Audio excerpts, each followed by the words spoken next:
Hello and welcome to the next Good Man World's 2022 preview series. We're going to go over bot lane 24th through 1st. We're going to touch on the some interesting unique champions that these players played throughout summer and playoffs. Down in the description you'll see 3 links. Twitter, Discord, YouTube memberships. Twitter, follow me there. Pretty self-explanatory. I post all my links there if you want to follow. Discord, I posted links there as well. There's also a chat where we BS about League. Yesterday got a little toxic. We had to give somebody a timeout. First time. We do not put up with any, racism, sexism, xenophobia, or, harassment that include violence or any of that nature. That is not acceptable. So if you come in doing that, we are going to boot you. And then lastly, YouTube memberships, $3 supports me, $10 supports me, and you get extra content, including my predictions for who I think is going to win, as well in league, as well as NFL, American football. So if that interests you, for $10 a month, you can get that. Now, with these rankings, I think we've had a little few misconceptions here. One, a lot of people don't like my opinions. And then they get really upset in the comments, and it's a real riot for me. Like, the pun is there. It is a riot. The way I view it, every dislike is a view. Every like is a view. So whether you dislike it or like it, I get paid. So, you're here for my opinion. I do not claim to be an expert by any means. So when you come at me as if I'm thinking I'm an expert, I just kind of laugh in your face and think, what do you think this is? Just a league fan giving his opinion. You are more than allowed to give your opinion in the comment section. I mean, this website was created with freedom of speech in mind. So freedom of speech, freedom of video, and you can comment below and give your opinion. I don't care. So with that all squared away and we're all on the same page and we're all mature adults here. 24th is Gavato from Icarus Gaming. Now, the thing is with these bottom tier 80 carries, it's a lot to do with experience. I mean, I won't lie. A lot of the Icarus players have been towards the bottom so far, right? Except Saya. Saya was up around here yesterday. Young player. Looked okay, had some decent stats, but some people are like, it's more of Grell and Saya doing the work more so than Gavato and Jelly and bot lane. Now, the only interesting champion he played was Varus, which is another thing. So this champion pool is not an ocean. It is more so a pool, truly. So we have to keep that in mind when he goes to this event and has to perform. Perform at a high level and, perform against the best in the world. Gavato is there. Next, we have Brant. My Loud fans are going to be upset. We have 2 kinds of CB Lull fans. We have ones that have both feet on the ground and others that don't. So, that's just how it is. I love all CB Lull fans. Passion is passion, right? And you just have some that are, based on the ground and some aren't. So, Brant, some interesting picks. Ashe, Varus, Seraphine.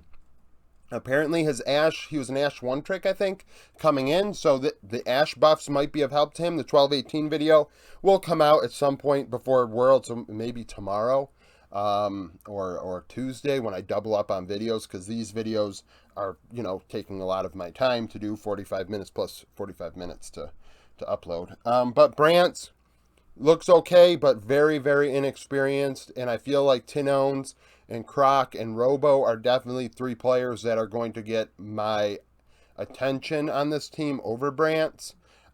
Being in Group A, I believe, I think that there are going to be some struggles because it's a deep group with solid 80 carries in it. There's nobody really comparable. If they had Icarus in their group, it'd be different, but they don't. So with that in mind, I think he may have some problems. Next, 22nd, I have Utapon.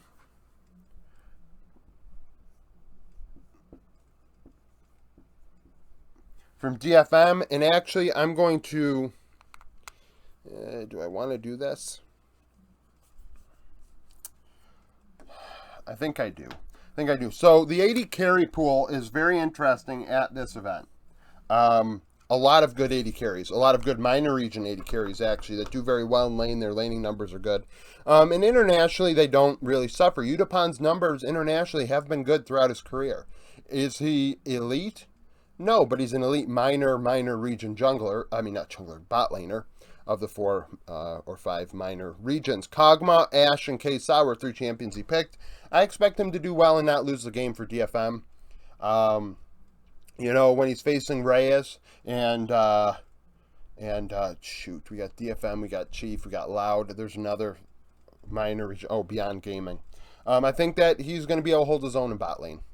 I think that, you know, he's been here before. He's done it before. He has succeeded before, which is another big deal. I think he's a good player. I really enjoy watching him play. I enjoy watching DFM play at times, and other times it's just kind of like, come on, guys, you can't play the way you are if you want to win. But, you know, the thing is, without Upset and Hilly playing, Group A becomes extremely interesting. I do have Upset in here instead of Bean, because Upset, I imagine, is going to play if they can get out of play-ins. And I would rather put Upset in here. It's going to really upset people where I have them. And I can't wait. It's going to be fun. So, Holy Phoenix, 21st. That's little tidbits for people that don't skip around. They get to hear that I'm going to have fun with the people that don't listen. The people that don't listen to all of it, they get the surprise. Well, it's funny. So, Holy Phoenix, Samira, Swain, and Zaya. Yes, he played Swain. Nobody else on this list did this past split. Swain Senna is probably what it was, I imagine. I didn't look deeply into when he played Swain exactly, but I think that that's probably what the deal is. Or Swain Seraphine or something. Because Swain was a powerful pick for a little while, and he's been around the block, so he probably had played it before and had a good idea of how to handle it. The Samira is a big pick for him. Apparently, I think his Callista and Lucian were banned all throughout summer. So, pretty scary. But I think we know that about Holy Phoenix, right? When you attack Istanbul, you sometimes want to just ban out Holy Phoenix and give Saren reign to do what he has to do in mid lane to try and carry them, and usually he can't. At least historically, he's struggled to do that. Holy Phoenix, though, is like a scary bot laner. If you can give him the resources, he's a resource-heavy bot laner. In the late game, he can carry the game for Istanbul if you give them an opportunity to do so. And really, the way to beat them is just simply by not allowing them to do that, right? So, 20th, we have Reyes.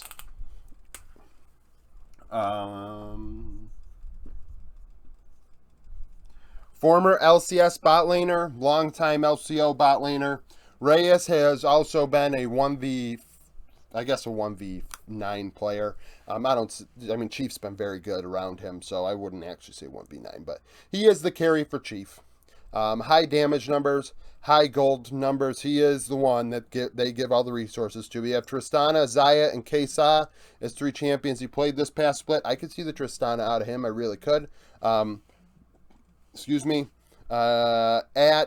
LCS, I did think he was a little outclassed. Definitely one of the worst bot laners in the region. So when we look at this, do we say, okay, well, he's slightly better than these guys? Because Holy Phoenix and Udapan have not gotten their chances in the LEC and LCK, right? They're pretty limited. They've never gotten over that hump. Where Reyes has. And one could say, well, the LCS, Udapan could play in CK if he wants to. I don't know if they pay better than the LJL, maybe not. And Holy Phoenix could play in EUM, I'm sure. And given the fact they draw so many bans, I don't know why he's never gotten an LEC chance. But, and he's the face of the TCL, so maybe gets paid a lot. But Reyes, very similar to the other two, though. Very good laning numbers. In his region, he is dominant. He is clearly the most dominant player in his region. And it comes down to Chief and DFM to determine who is going to get that 3rd, 4th seed, right, in Group A for most people, unless Fnatic implodes because of their situation, in which case, though, one of those bot lanes could take advantage of a young bot lane in Bean and Rux. Bean played last year at Worlds, so this isn't his first go-round, but Rux, I believe it would be his first. So, you know, that's something to think about. Bottom bot laner from Major regions. Another angry angry thing here. So Flackett is 19th.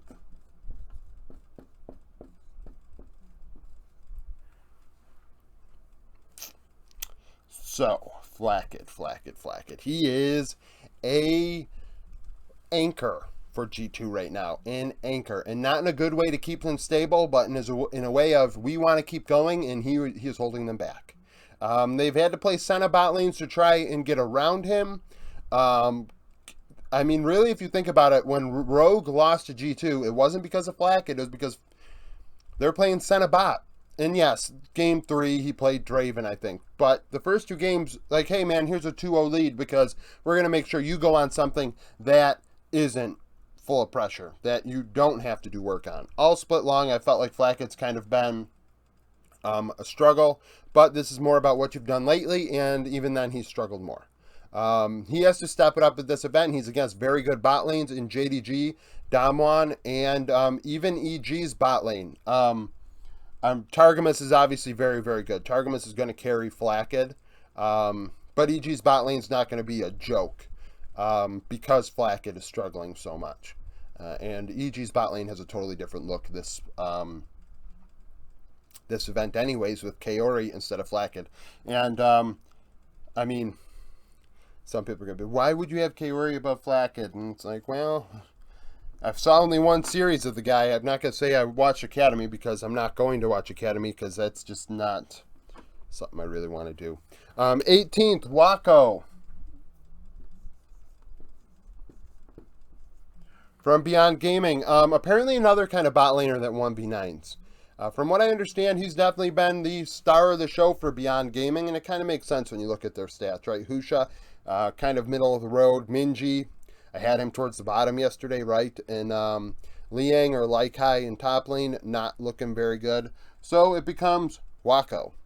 And Beyond Gaming last year had Doggo, and Doggo 1v9'd his way into the LPL via World's performance, right? Doing very well for Beyond Gaming out in play-ins. And I think he had a chance with PSG before that as well, so he had 2 looks. But Wako, a little older than Doggo at the time. I think Wako's almost 24 years old. So this is what he is. And the PCS is taking a step back, I think. PSG and J-Team on paper are better than Beyond Gaming. And Beyond Gaming got past them both.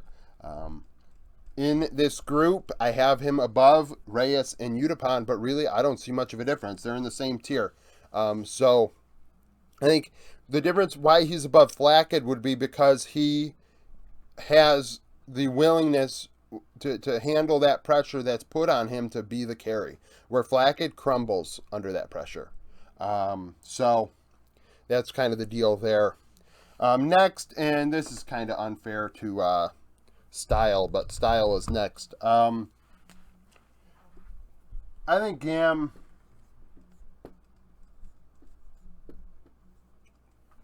I don't think I've watched enough Gam. When I did this, I thought to myself, maybe I haven't watched enough Gam. But I've also heard BA is really, really good. And if that's the case, I mean, tomorrow's rankings reflect that. And is he the one carrying Style? Maybe. Mid lane, Katie, I had around here, but some people thought that was very low. So is Katie the one carrying, you know? And you got Levi, and you have Kiea in top lane. And I just think Gam Esports is really, really good around Style, but Style is not the vocal point. Ash and Varus were 2 interesting picks he had. By the way, I just skipped over so much. Flackett played Seraphine, Yasuo, Kesa. Why does that matter? Senna Seraphine. Senna Yasuo. Get him off. Well, Yasuo, I guess, does have some pressure to it, right? But at the same time, Seraphine does not. Wako. Nothing interesting about his champion pool, which is another reason why he is where he is. And then we have Style, Ash, and Varus. Style had some pop-off moments from what I understand. So, I mean, he had pop-off moments. So, he's in this group of a lot of 80 carries that kind of can 1v9, but also are not at the level of the ones above them by any means. So, that's why Style is where he is, based on my opinion. Next, I have Kaori, and this is where people are like, what is Kaori? They're crying in the comments. I can hear it already. Give me something interesting to read today, huh? So Kaori, I've only watched one of his series, really, right? He only played, what, one series? Now, from what I understand, Kaori is better than Luger. What TCL fans have told me. Which matters. And Kaori is got a very different champion pool than Danny. Very different players. And that creates a totally different vibe to the EG bot lane. All of a sudden, they have Lucians, they have Callista, they have many different picks that Danny wouldn't play. A couple picks that Kaori played, Kog'Maw and Kesa this past split. Obviously, Kog'Maw is not probably going to be picked with Lulu. Lulu nerfs plus Kog'Maw is just not very good outside of Lulu. Kesa got buffed, though, so that's fun. Later on in the video, we give Gala his due because of, people thinking Kesa could come back into the meta. But Kaori, I just haven't seen a lot about him, so I'm putting him in towards the middle here. This is the middle. Bottom end of the middle. Because 12 would be exactly in the middle, right? So that's where I have him. As a fan and not an expert, I saw one series of him, and I thought he was pretty good. I think we'll see how he does when he gets more than a week of scrims and when he's against world-class bot lanes. So that's why he's there. Next, I have Unforgiven. I really didn't like Mad Lions in playoffs, and it's unfortunate.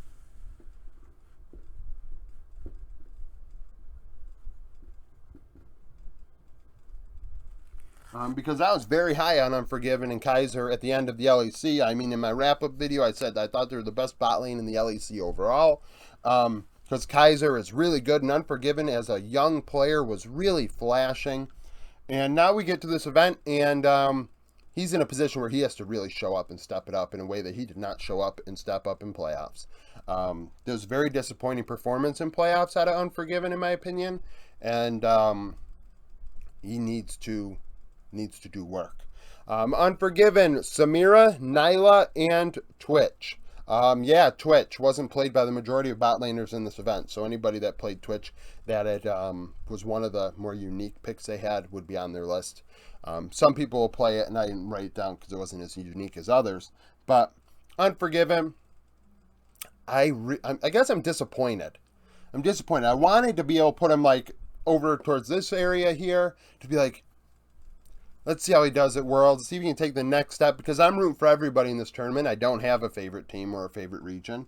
I'd prefer the game to grow, so that's why I like if NA would do well, just so the game can get bigger and better. But I want Unforgiven to step it up in this tournament. So I have him 15th. 14th, a guy that I think is pretty limited is FBI.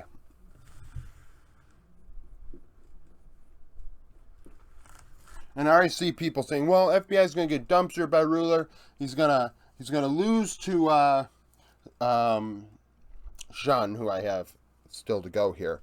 And he's going to look awful and this and that. It's possible, right? It's possible. All these guys are pretty similar to me in different ways. FBI's played Kesa. That's the only interesting pick he's had this past split. Very within a box champion pool. They play a lot of Senna bot because Hui can do a lot of different things. Seraphine bot lane, things of that nature. And FBI and Hui are that bot lane that's going to be solid throughout laning phase and then struggle in the mid to late game. Because they play a style of play that's just out of their depth. Last year they beat EDG in a game, though, which is something to note. I think that they can go 2-4 in groups. I think it's very possible that they could pull it off. But I think it's just kind of the epitome of average at all times is FBI. And 100 Thieves in general. So FBI is here. I don't think he loses them games, but I don't really think he wins them for them either. So he's 14th. 13 is Shun.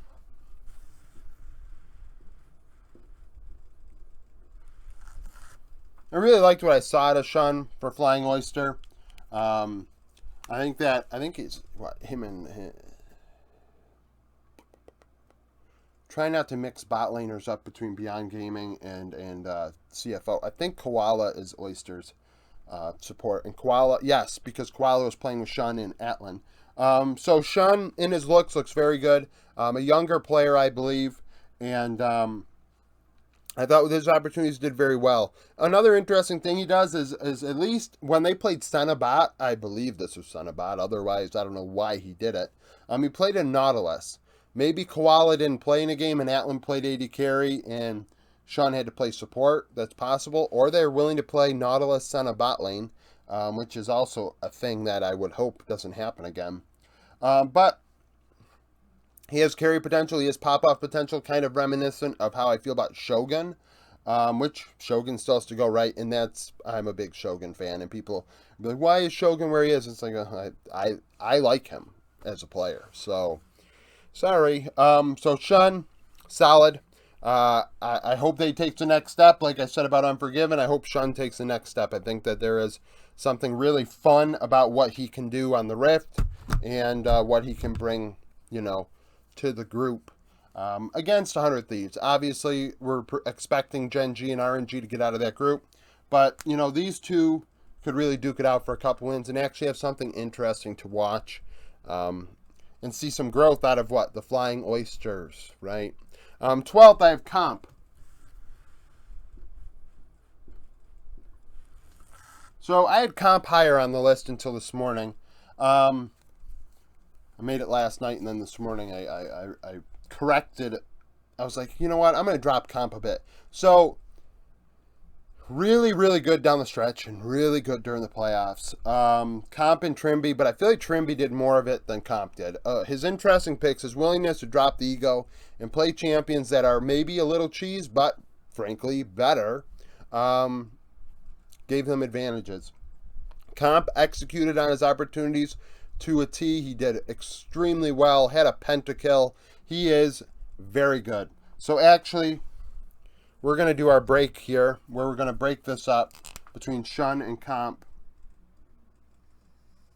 I think we're in a different tier of 80 carries now. We're in a tier of 80 carries that do carry games, that did carry their team throughout playoffs at times, and was the player to get them to Worlds. Comp played Caitlyn and Jhin, both during the playoffs. The Jhin needs to go back and never come out again. The Jhin was very, very bad. His KDA on Jhin, though, was like 56 or something, I believe.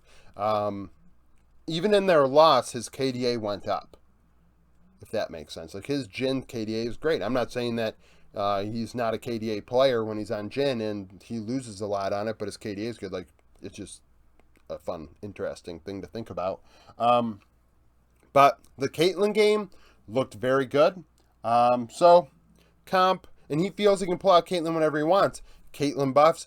Is Caitlyn going to be banned most of this tournament? Some people think it is. Some people think it's going to be, it's going to be a high prio pick. Ban or first pick, right? And Comp is the type of player that's going to want to play that. Against top, I'm taking Jackie Love in that one, right?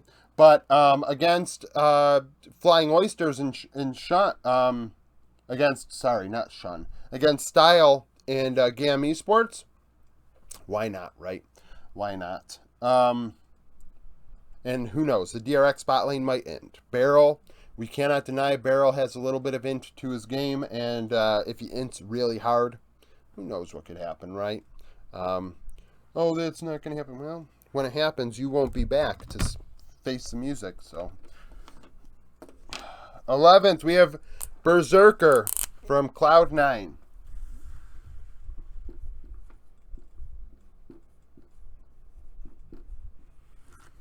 So originally I had Comp above Berserker. Obviously I have changed that. Berserker played Tom Kench in the Senna TK lane, played Nyla, and played Twitch. I really liked what Berserker did throughout the playoffs. I think he took the next step, and that is massive. I think it's unfortunate that he's not going to play in play-ins. I said that when I talked about C9 in my preview video. They, unfortunately, are not going to get an opportunity to get their feet wet, Berserker and Sven, and I almost would prefer them to be in EG spot than where they are now. It's unfortunate. It really is. I hope that he can step it up. Obviously, he's played against Guma a lot in his career behind the scenes, so it'll be fun. It's going to be fun, and I really hope that he does not struggle with that pressure. It sounds like he's going in with the thought that it's going to be a challenge, which is fine. That's acceptable. It's just that he has to go in with the mindset of this is growth. This is about growth.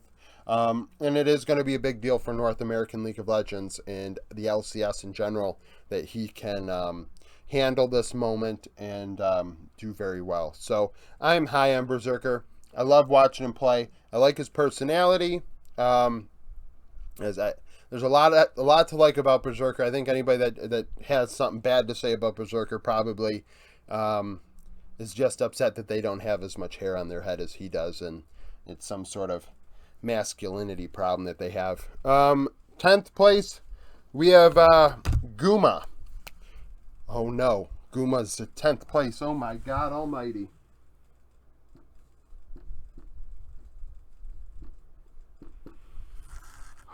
So, Guma's below Shogun, right?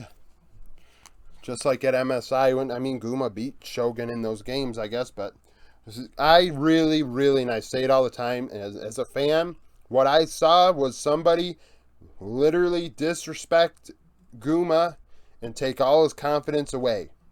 And he has not gotten it back.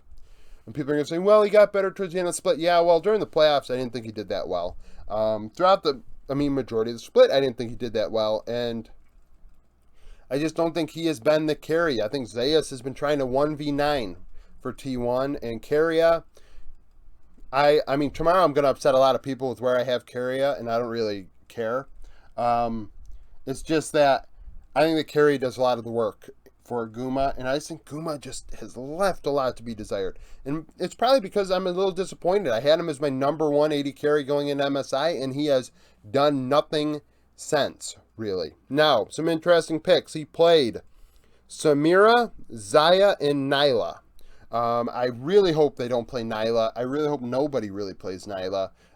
Outside of Prince, nobody pulled it off. Maybe they figured out this is the melting pot of the best teams trying to make a meta. So could Nyla come out and do well, I guess. But Guma is a player that needs to really show up in this one. Another young player. You look at this. We've got Unforgiven, Kaori, Flacked, Comp, Berserker, Guma. And then the next player on my list is another young player that needs to step it up and prove themselves. Duckdom.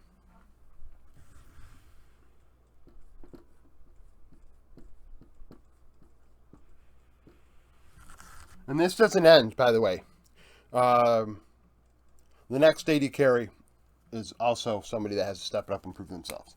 So, Duckdom, his Aphelios is so good. I came to that realization down the stretch that his Aphelios is really, really freaking good. And if this meta goes all over the place and Aphelios ends up back in the bot lane, that is some scary stuff for Damwon. Excuse me, improbable. There's a lot of good Aphelioses, but you don't want to give somebody their best pick, right? So, with that in mind, I think Duckdom's going to be real interesting to watch. I think it's going to be interesting to see them versus Hope and Missing. And also against Flackett and Targamas. So, at times I thought during the split that Duckdom was holding them back, and I still think he is. The bot lane is the problem with Damwon, and what kind of keeps them from being that A tier, S tier team. Well, S tier team, they're in the A tier. And it's not necessarily Duckdom as much as it's Kellen, but I just hope he takes the next step. I think that he's shown the ability to carry in the playoffs where Guma really didn't. That's why Duckdom's ahead of Guma, because recently Duckdom's done more work than Guma. Duckdom played, what do we have here? Oh, Yasuo, Bot, Zaya, and Heimerdinger. It would be great if they pulled out the Heimerdinger against JDG. I don't care what the result is. It would be fun. It would be fun. So, I'm hoping for that. Fingers crossed that we get a Heimerdinger game out of Damwon Kia. Eighth place, another player that's going to have to prove themselves for not only everybody else that's probably doubting him, but because I've put a lot of stock in him, is Shogun.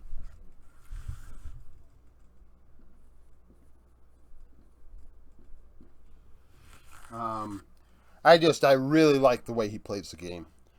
I really like the way he plays it. He plays the game extremely aggressive, and some people are going to say, yeah, well, you dropped Yagao yesterday because he gets cut on lane. I just like that Shogun at level 2 is going to go after Guma. I like that he just goes in. He goes in on Tristana and gives none at all. And he plays like that all the time. As I really like the way he plays the game. A young player. That team is young, and I keep saying it's probably because I really dragged them through the mud at MSI that I thought that, I dragged them through the mud at MSI, and it's like, because I had such a low bar set for them, and they did so well, in my opinion, like the bot lane impressed me, that I'm still on the high of that, and as a fan, I can have that high. So Shogun, Tristana, Seraphine, and Samira. VCS plays a lot of weird stuff. Those champions aren't very weird, but I can see the Tristana being picked up by them more often than anybody else, and it's going to be fun to watch. It's going to be fun to watch. That bot lane is scary if you're Unforgiven. I think that bot lane is capable of not only knocking out Mad Lions, but I think that bot lane is also capable of knocking out a Fnatic Academy bot lane. It's going to be great to watch that Group B work out, and Shogun might just not show up at all because they came in late, they didn't get many scrims, and I'm giving them excuses, and maybe they just stink, and that's okay. But it's gonna be fun. I really hope, like, this group here between 8th and 12th are a bunch of young bot laners that need to take the next step. And this is going to be a fun, interesting group to watch. We're going to have a drop there. Oh, well, that's really crooked, isn't it?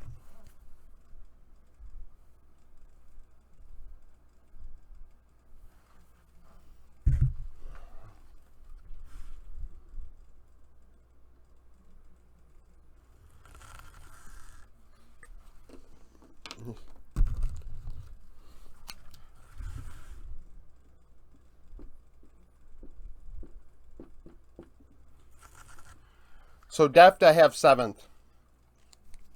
This is going to be the old Jensen Yagao thing all over again with 6th and 7th. So, Deft. I really hope he does well. I thought he did very well down the stretch. I thought he did very well in the playoffs. And I'm just like, Deft, this is your final ride. I honestly... Group C is the one where it's like, okay, well, you want DRX in your group, and that gives you the best chance. And I believe that. I believe DRX is the weakest of the 8, Eastern, top Eastern teams, LPL, LCK, major region Eastern teams, I guess I should say. And I just want Def to go out at Worlds with no regrets, because, like, there's rumors that he might retire. Now with the military thing, he might not. I believe that there's no better way than to retire from a good performance at Worlds, where you left it all out there. You do not want to go out barely playing, washed. People aren't going to remember you they're going to remember you, but they're not, your legacy has that little bit of, well, at the end, the last thing we saw of you was this, and I really hope he does well. I really hope he does well. Deft does a lot for that team. I think he's bringing on Zeka. And with the jungle situation, I think he's going to have some struggles. But in group stage, I think he's going to go off. And it's going to be fun to watch. It's going to be fun to watch future versus the past as well. Now, Deft, we got Vayne, Varus, and Yasuo. Yes, he played Vayne. Fun, right? Fun. When you have a player that's been around the block as long as Deft, he has played a lot of different stuff, and that is an advantage. He's seen it all. And seeing it all matters. Now, 6th, I have Upset.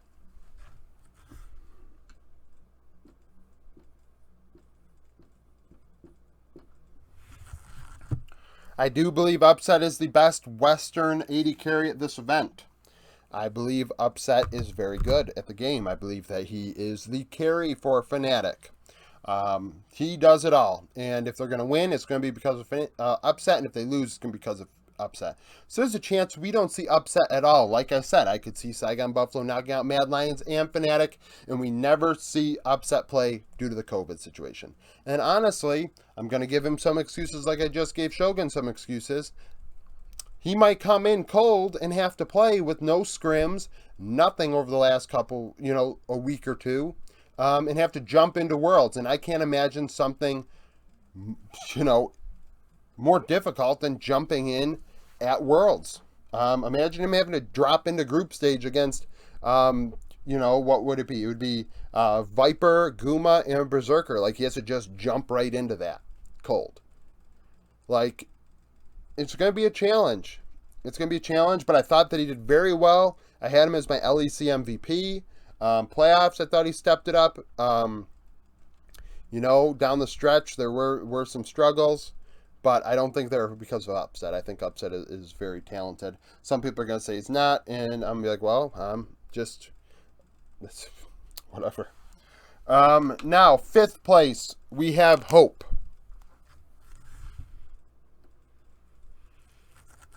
It's like, why would you have Hope? So, Hope, why is Hope 5th? Hope and Missing, very good.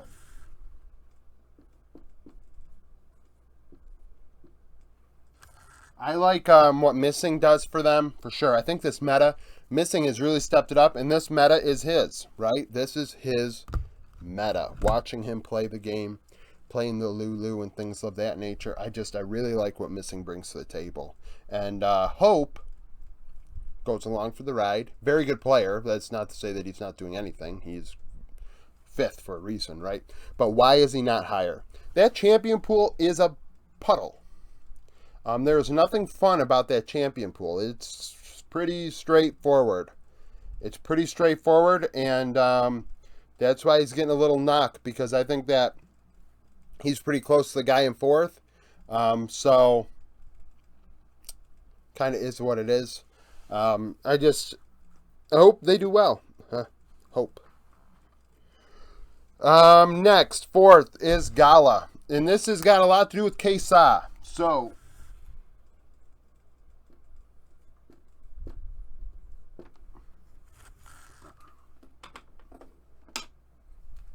I'll keep this for a second. So Gala, if Kesa comes back, Gala is going to be scary. And the thing is, they get play-ins. That's an advantage. RNG getting play-ins is going to be an advantage. They can get their feet wet. They can figure out what might work for them, get some extra scrims, and all of a sudden, they have confidence going into the event. And I'm excited to see what they do. I am self-admittedly not very happy that Ben is not on this team, but Breathe will have to do. Excuse me. And Gala played Kog'Maw and Kesa this past split. Oh, by the way, Upset played Tristana, Caitlyn, and Kog'Maw in summer. But Gala, Kog'Maw, and Kesa. His Kesa is arguably the best one in the world. It's in the conversation. He shows up in big moments, and Ming alongside him. Ming is a very good player as well. I'd love him to play Yuumi a couple times in this tournament, just to, if Yuumi is meta, which it is, should be meta. So people actually have to ban it against him. Otherwise, he's not playing it really. I know he played it a couple times in playoffs, but we've went over this, that he doesn't play it at all, really. And if he can do that, Gala and Ming are going to be just fine. And I think that, the guy's going to carry. If Kesa is meta, that's going to be scary. I would be afraid of that. 3rd place is Viper.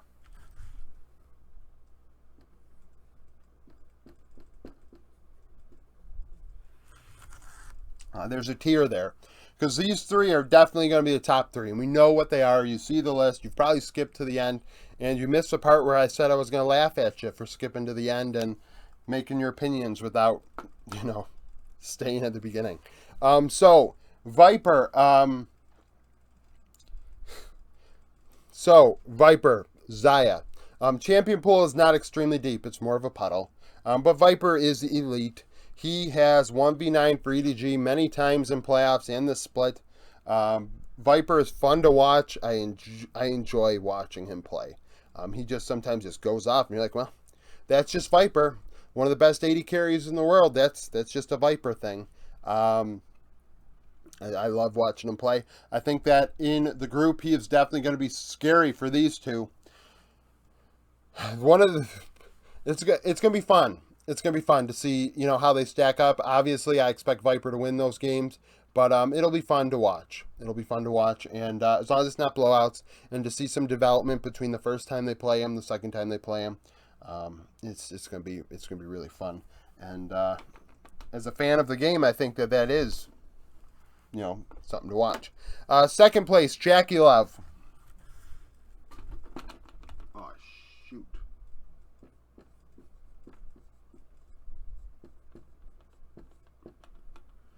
Oh, no. I moved my board. 1 second. We moved the board.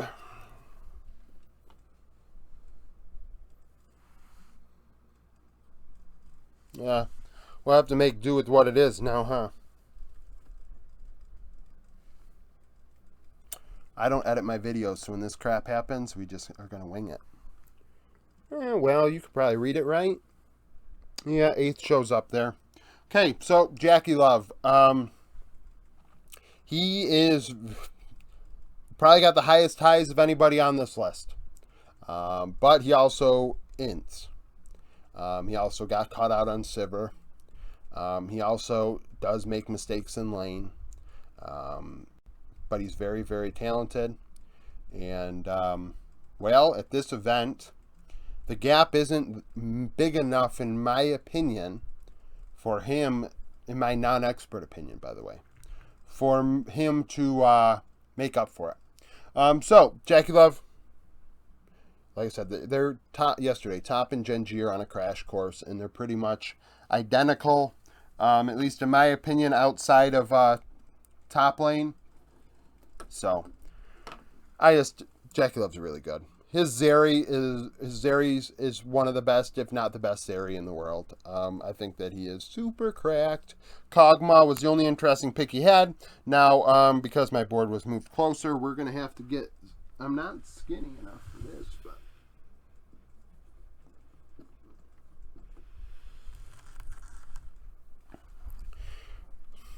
So, Ruler is first. If I had to pick a player to go into a game at Worlds and say, okay, I need to pick an AD carry, I'm picking Ruler. Ruler's been there. He's done it. He is really, really having one of his better splits, at least in my opinion. He's doing very well. Ashe, Yasuo, Neela are a couple player picks that he had this past split. Really took over against Prince. Prince would probably be in this territory here. Prince is a very good player. Beat Guma, beat Deft, beat Aiming. Ruler has really had to go through a gauntlet of 80 carries, and he's done very well. Lehens has done very well alongside him. It benefits them that they have Chovy in mid lane, but Ruler has 1v9'd at times this split. Often. Not 1v9. And 1v9 is so easy to say, right? It's a 1v5. I wouldn't say that his teammates are playing against him. If I had to pick an 80 carry going into Worlds to have at this event, I'm picking Ruler. That's why he's first. That's why Chovy's first. That's why Kanavi, Kanavi hasn't won before, right? But I just like what Kanavi brings to the table. And then 369. If I had to pick these guys, that's who I'm picking. I really like Ruler. So, comment down below with your opinions. Like the video if you like it. Subscribe to the channel for daily League of Legends content. Thank you for watching. Thank you for viewing. Become a YouTube member. Join me at the Discord. Follow me on Twitter. Tomorrow we're going to have support, and the 1218 video is going to come out. I'm not doing a crystal ball video, but I'm going to end up doing my predictions one of these days before the event begins. So all that's going to come out, so stay tuned for that, and thank you for watching.